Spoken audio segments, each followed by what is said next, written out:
আজকের আলোচনায় স্বাগত। তো সময়টা ছিল রাত ৮টা কি ৯টা। কালবৈশাখীর সে কি প্রবল ঝড় বৃষ্টি। হ্যাঁ, আর একটা জনশূন্য বাসস্ট্যান্ডে একা বসে আছে সৌম্য। অফিস থেকে ফিরতে বেশ দেরি হয়ে গেছে তার। ফোনটাও বন্ধ, চার্জ নেই একদম। ট্যাক্সি বা ক্যাব কিছুই পাওয়ার উপায় নেই। প্রায় আধ ঘন্টা হয়ে গেল অপেক্ষা করছে, কিন্তু কোনো বাস নেই, গাড়ি নেই, কিচ্ছু না। আর আশেপাশে এমন কোনো বাড়িঘরও নেই যে একটু আশ্রয় নেবে।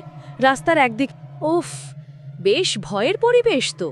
তার ওপর থেকে থেকে বাজ পড়ছে, ব্যাঙ ডাকছে, প্যাঁচা, শেয়ালের ডাক, সব মিলিয়ে। হ্যাঁ, আর ঠান্ডা হাওয়া দিচ্ছে, বৃষ্টির ছাঁট আসছে, বেশ কাঁপুনি মারানো আবহাওয়া। হঠাৎ হলো কি, বাস ডিপোর একটা অন্ধকার কোণা থেকে একটা শব্দ এলো, আর দুটো লাল চোখ অন্ধকারে জ্বলজ্বল করছে। সৌম্য তো ভয়ে কাঁপা কাঁপা হাতের টর্চটা জেলে সেদিকে ফেলল। আর দেখলো একটা বাঁদুর ফোরত করে উড়ে গেল। যাক বাবা, কিছুটা স্বস্তি পেল সে। বৃষ্টিটাও একটু ধরে এলো তখন। ভাবলো যাক, এবার হয়তো একটা গাড়ি পাওয়া যাবে। ঠিক তখনই পাশ থেকে ভেসে এলো একটা বরফ শীতল গলা।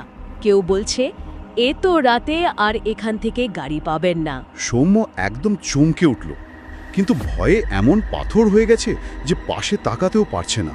কোনো মতে জড়ানো গলায় জিজ্ঞেস করলো, কে কে কে আপনি? উত্তর এলো, ভয় পাবেন না, আমিও আপনার মতনই একজন পথিক, বাড়ি ফিরব। সৌম্য একটু ধাতস্থ হয়ে বলল, আমার বাড়ি এখান থেকে 4টে স্টেপেজ দূরে, কিন্তু আপনি কখন এলেন? আমি তো দেখিনি। লোকটা বলল, আমি তো অনেকক্ষণ ধরে বসে আছি এখানে, আপনি খেয়াল করেননি? সৌম্য এবার একটু সাহস করে পাশে তাকালো। দেখলো লোকটা একটা ওভারকোট পরে আছে, ভিজে একদম চুপচুপে। ও নিজের রুমালটা এগিয়ে দিল, বলল, নিন, একটু মুছে নিন। কিন্তু লোকটা নিল না। তারপর কথায় কথায় একটু আলাপ জমল, ভূতের কথা উঠল। হ্যাঁ, লোকটাই জিজ্ঞেস করল, আচ্ছা মশাই, আপনি ভূতে বিশ্বাস করেন? সৌম্য একটু ভেবে বলল, দেখুন, যুক্তির দিক থেকে দেখলে তো ভূতের স্থান নেই, কিন্তু এমন কিছু ঘটনা বা প্রশ্ন থাকে যার উত্তর বিজ্ঞান এখনো খুঁজে পায়নি। সেরকমই একটা অদ্ভুত অভিজ্ঞতা আমার জীবনে ঘটেছিল। সেই স্মৃতিটা আজও মাঝে মাঝে তাড়া করে ফেরে, স্বপ্নে পাগল করে তোলে। লোকটা বেশ আগ্রহ দেখালো, বলল, বলুন না সেই গল্পটা, আপনার গাড়ি আস্তে আস্তে হয়তো গল্পটা শেষও হয়ে যাবে। সৌম্য একটা লম্বা শ্বাস ফেলল, তারপর বলতে শুরু করলো। তখন আমি বর্ধমান ইউনিভার্সিটিতে পড়ি, সেকেন্ড ইয়ার। ফার্স্ট ইয়ারে রেজাল্ট খুব ভালো করেছিলাম, আর এর পেছনে আমার বাংলা ডিপার্টমেন্টের টিচার ডক্টর আশিস কুমার সান্যাল, ওনার অবদান অনেক। খুব স্নেহ করতে নামায়। আর আমার সাফল্যের পেছনে আরও একজন ছিল, শ্রী, আমার বান্ধবী, প্রেমিকা। ওহো, ইংলিশ ডিপার্টমেন্টে পড়তো? তো একদিন আমি আর শ্রী কলেজের লাইব্রেরিতে গেছি বই আনতে, টেক্সট বই। পাঠ্য বইগুলো নেওয়ার পর এমনি এদিক ওদিক ঘুরছি, অন্য বই দেখছি। হঠাৎ চোখে পড়ল একটা অদ্ভুত বই। কোথায় রাখা ছিল বলুন তো? কিছু পুরনো তন্ত্র সাধনার পাণ্ডুলিপি ছিল তার সাথেই রাখা। বইটার কোনো নাম নেই।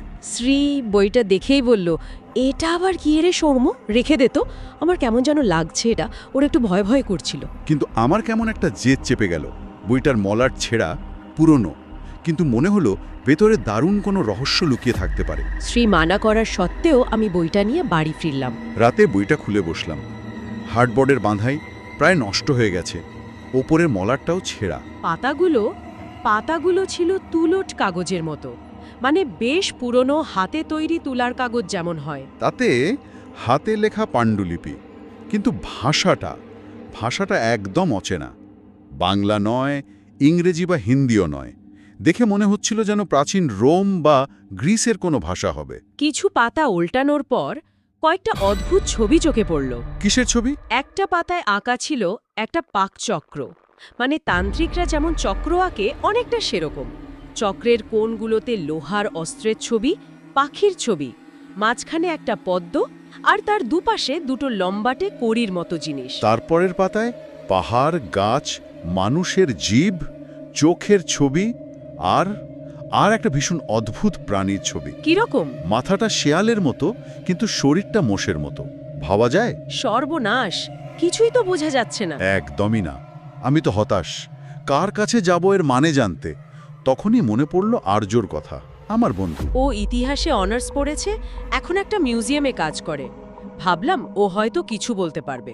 সঙ্গে সঙ্গে ওকে ফোন করলাম, ছবিগুলো আর লেখার কিছু অংশ তুলে হোয়াটসঅ্যাপে পাঠালাম। বললাম, দেখ তো ভাই, কিছু বুঝতে পারছিস কিনা। সেদিন রাতে ঘুমোতে গিয়ে এক সাংঘাতিক স্বপ্ন দেখলাম। কি স্বপ্ন? দেখলাম এক অসম্ভব সুন্দরী মহিলা, মাথায় সিঁদুর, শাড়ি পরা, স্বপ্নে এসে আমার সামনে দাঁড়িয়েছেন। বলছেন, সৌম্য, চিনতে পারছো? আমি তোমার ইন্দ্রাণী, এসো আমার কাছে এসো। তারপর?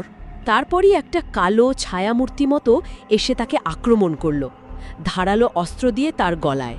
উফ, চারিদিক রক্তে ভেসে গেল। আমি ভয়ে ধড়ফড় করে জেগে উঠলাম, সারা শরীর ঘামে ভিজে গেছে। কে এই ইন্দ্রাণী? কেন এমন স্বপ্ন দেখলাম? ভয়ে ভয়ে গভীর রাতে আর্যকে ফোন করে ফেললাম। আর্য তো বিরক্ত, বলল, আরে এত রাতে স্বপ্ন নিয়ে ফোন করেছিস? পরদিন সকালে অবশ্য আর্য নিজেই ফোন করল। বলল, দোস্ত, ছবিগুলো দেখে মনে হচ্ছে তন্ত্র সাধনার ব্যাপার স্যাপার আছে। ওই চক্রের ছবিটায় শাবলের মতো অস্ত্র, কাক, পদ্ম আর কড়ি, এগুলো তান্ত্রিক চিহ্ন। আর কাগজটা? আর কাগজটা, ও বলল, কাগজটা তুলট, মানে হাতে তৈরি তুলার কাগজ। অন্তত ১৫০০ বছরের পুরনো হবে। তখনকার দিনের হিসাবে বেশ উন্নত সভ্যতা ছিল বোঝা যাচ্ছে, কিন্তু লেখাটা কোন ভাষায় কিছু বুঝতে পারছি না। আমি তখন ওকে সব বললাম, স্বপ্নের কথাও বললাম। শুনে আর্য বলল, আমার মনে হয় কেরালার মহিষাসুর মার্দিনী মন্দিরের আদিনাথ বাবু বলে একজন আছেন, ওনার কাছে গেলে এর সমাধান হতে পারে। উনি এসব নিয়ে চর্চা করেন। আমি বললাম, তুই চল আমার সাথে। ও প্রথমে রাজি হচ্ছিল না, কিন্তু আমি খুব করে ধরলাম। অনেক জোরাজুরির পর আর্য রাজি হলো। শ্রী অবশ্য খুব আপত্তি করেছিল, ওর মন বলছিল কিছু একটা অশুভ ঘটবে। কিন্তু আমার মাথায় তখন ওই বইয়ের রহস্যভেদ করার জেদ চেপেছে। তো 2 দিন পর আমরা ট্রেনে চেপে বসলাম, কেরালা রওনা দিলাম। স্টেশনে যখন নামলাম, দেখি আকাশ কালো মেঘে ঢেকে গেছে, বিদ্যুৎ চমকাচ্ছে। সেখান থেকে একটা গাড়ি ভাড়া করে প্রায় ঘন্টা 2 লাগলো মন্দিরের সামনে পৌঁছতে। মন্দির ঠিক বলা যায় না ওটাকে, আসলে একটা গুহা। হ্যাঁ, শোনা যায় ওখানে নাকি অতৃপ্ত আত্মাদের শান্তি কামনায় বা তন্ত্র সাধনার জন্য অনেকেই আসে। আমরা যখন পৌঁছলাম তখন ঝেপে দৃষ্টি নামল। অগত্যা আমরা গুহার ভেতরেই ঢুকলাম। ভেতরে আবছা অন্ধকার, মশালের আলো জ্বলছে। দেখি এদিক ওদিক নরকঙ্কাল ছড়ানো, আর একটা পচা বিশ্রী দুর্গন্ধ। গা গুলিয়ে উঠছিল। একটু এগোতেই দেখলাম একটা উঁচু বেদির ওপর একজন বসে আছেন। বিশাল লম্বা চেহারা, মাথায় জটা, পরনে গেরুয়া বস্ত্র, গলায় রুদ্রাক্ষের মালা, কপালে তিলক কাটা আর একটা সিঁদুরের গোল চিহ্ন। সামনে একটা অগ্নিকুণ্ড ধুনি জ্বলছে। উনি তাতে ঘি ঢালছেন আর মন্ত্র পড়ছেন। আমরা যেতেই আমাদের দিকে না তাকিয়েই উনি বলে উঠলেন, রাজা বৃহদ্রথ এসে গেছেন। আমি তো অবাক। আরজুকে ইশারায় জিজ্ঞেস করলাম, কে বৃহদ্রথ? উনি কি বলছেন এসব? লোকটা যেন আমাদের মনের কথা শুনতে পেলেন। বললেন, চিন্তা করবেন না, আমি জানি আপনারা কেন এসেছেন। যে বইটির রহস্য ভেদ করতে চান সেটি আমাকে দিন দেখি। আমি প্রায় মন্ত্রমুগ্ধের মতো বইটা ওনার দিকে এগিয়ে দিলাম।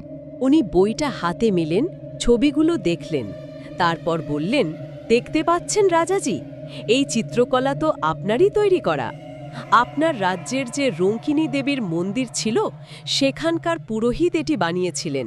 তারপর বইয়ের প্রথম পাতাটা খুলে কয়েকটা লাইন পড়লেন, একটা অদ্ভুত প্রাচীন ভাষায়। যার মানেটা উনিই বললেন, দাঁড়ায় এরকম: রাজা বৃহদ্রথ তার শত্রুদের বিনাশ করে এক পাহাড় ঘেরা জায়গায় নিজের শাক্ত বংশ প্রতিষ্ঠা করেছেন। উনি যেই পরের লাইনগুলো পড়তে যাবেন, আমার হঠাৎ কেমন একটা ঘোর লেগে গেল।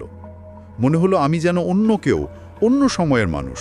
আর আমি নিজেই ওই প্রাচীন ভাষায় গড়গড় করে পরের 4টে লাইন বলে ফেললাম। সে কি বললেন? বললাম, যার মানেটা হলো, রঙ্কিনী দেবী এই রাজ্যের ইষ্ট দেবতা। যে এই নিয়ম লঙ্ঘন করবে তাকে সর্পাঘাতে মরতে হবে। আমার কথা শেষ হতেই আর্য অবাক হয়ে আমার দিকে তাকালো। বাইরে ঠিক তখনই একটা বাজ পড়ল। লোকটা হো হো করে হেসে উঠলেন। বললেন, তাহলে আপনার পূর্বজন্মের কথা মনে পড়ছে রাজাজি। বলেই উনি আগুন থেকে একটা জ্বলন্ত কাঠের টুকরো তুলে আর্যর দিকে ছুঁড়ে মারলেন। আর্য কোনো মতে সরে গিয়ে বাঁচল। আর ঠিক সেই মুহূর্তে আমার চোখের সামনে সব পাল্টে গেল। গুহাটার গুহা রইল না, হয়ে গেল একটা বিশাল রাজদরবার। আমি আর সৌম্য নই, আমি রাজা বৃহদ্রথ। পাশে আমার সেনাপতি শুদ্ধধন, মানে আর্য। চারিদিকে সভাসদরা বসে আছেন, মণি মুক্তা ঝলমল করছে, ঝাড়বাতির আলো, ফুলের সাজ, বাতাসে কস্তুরীর গন্ধ। সভা শেষ হলে আমি নিজের কক্ষে ফিরে এলাম। একটা আরাম কেদারায় বসে আমার প্রিয়তমা ইন্দ্রাণীর জন্য অপেক্ষা করতে লাগলাম। দাসীকে ডেকে মদিরা আনতে বললাম আর রানী ইন্দ্রাণীকে ডেকে পাঠালাম। একটু পরেই ইন্দ্রাণী এলো। কি অপরূপ তার রূপ!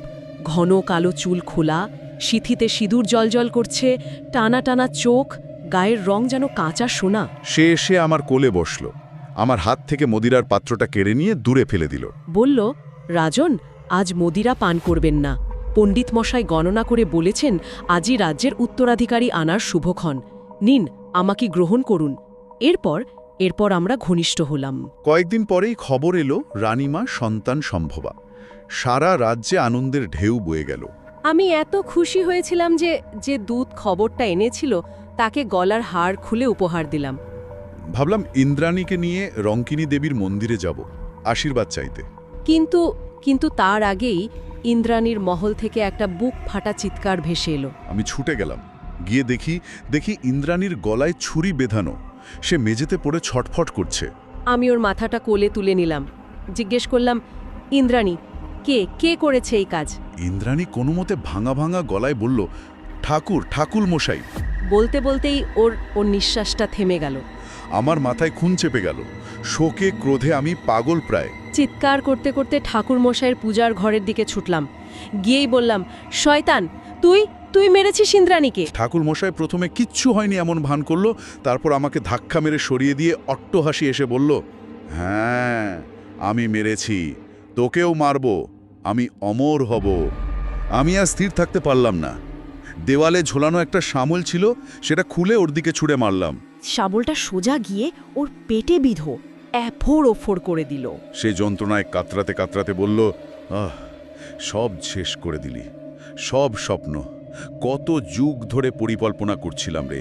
রাজমহিষীর রক্ত, মৃদু কাকের ছানা, কড়ি, শ্বেতপদ্ম, এসব দিয়ে পঞ্চমুণ্ডির আসনে বসে সিদ্ধি লাভ করতাম।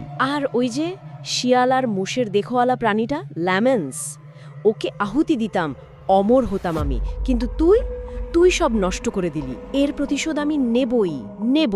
ঠিক তখনই সেনাপতি শুদ্ধধন মানে আর্য আমাকে বাঁচাতে এগিয়ে এলো। কিন্তু একটা ল্যামেন্স ছুটে এসে ওর উপর ঝাঁপিয়ে পড়ল। আগুনে পুড়ে মারা গেল শুদ্ধধন। ঠাকুর মশাই যন্ত্রণায় কাতরাচ্ছে আর অভিশাপ দিচ্ছে। এমন সময় কোথা থেকে দুটো তীর উড়ে এলো। একটা এসে লাগলো ঠাকুর মশাইয়ের চোখে, আর অন্যটা সোজা আমার গলায় এসে বিঁধল। আমিও মৃত্যুর কোলে ঢলে পড়লাম। যখন চোখ খুললাম, দেখি হাসপাতালের বেডে শুয়ে আছি। পাশে মা, বাবা, আর্য, শ্রী, সবাই দাঁড়িয়ে। ডাক্তার বললেন বিশ্রাম নিতে হবে। কয়েকদিন পর হাসপাতাল থেকে ছাড়া পেলাম। ফেরার পথে আবার সেই রকম বৃষ্টি। হঠাৎ রাস্তার ওপারে তাকালাম। দেখি ইন্দ্রাণী দাঁড়িয়ে আছে। কিন্তু সে কি ভয়ঙ্কর রূপ! মুখের মাংস সব খসে খসে পড়ছে, মাথার খুলিটা বেরিয়ে এসেছে প্রায়, চোখ দুটো যেন জ্বলছে। সে বিকৃত গলায় আমাকে ডাকছে, সোমা, এসো, আমার কাছে এসো। আমার বেবি তো এখনো লালিত হচ্ছে। প্রেত সন্তান জন্মাবে এবার। মহাডামর তন্ত্রের উপাস্য হবে সে। শয়তানের চেয়েও অনেক বেশি শক্তিধর হবে। চারিদিকে বাজ পড়ছে তখন, আর তার সেই ভয়ঙ্কর অট্টহাসি শোনা যাচ্ছে। সে বলছে, তোমারই তো সন্তান সোমা, নেবে না তাকে? এই পর্যন্ত বলে সৌম্য থামল।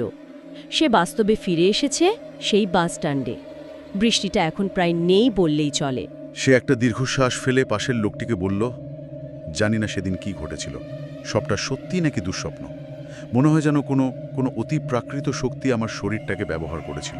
তখন পাশের লোকটি বলল, বাহ, দারুণ গল্প তো আপনার। আচ্ছা, একটা সাহায্য করতে পারবেন? কি সাহায্য? আমাকে আপনার চোখ দুটো ধার দেবেন। আমি যে কিচ্ছু দেখতে পাই না, দেখুন না, চিনতে পারছেন আমাকে? ঠিক তখনই আকাশে বিদ্যুৎ চমকালো। সেই তীব্র আলোয় সৌম্য লোকটির মুখের দিকে তাকালো। আর দেখল, লোকটির মুখে কোনো মাংস নেই, শুধু একটা খুলি। চোখের জায়গায় দুটো গভীর কালো কোটর।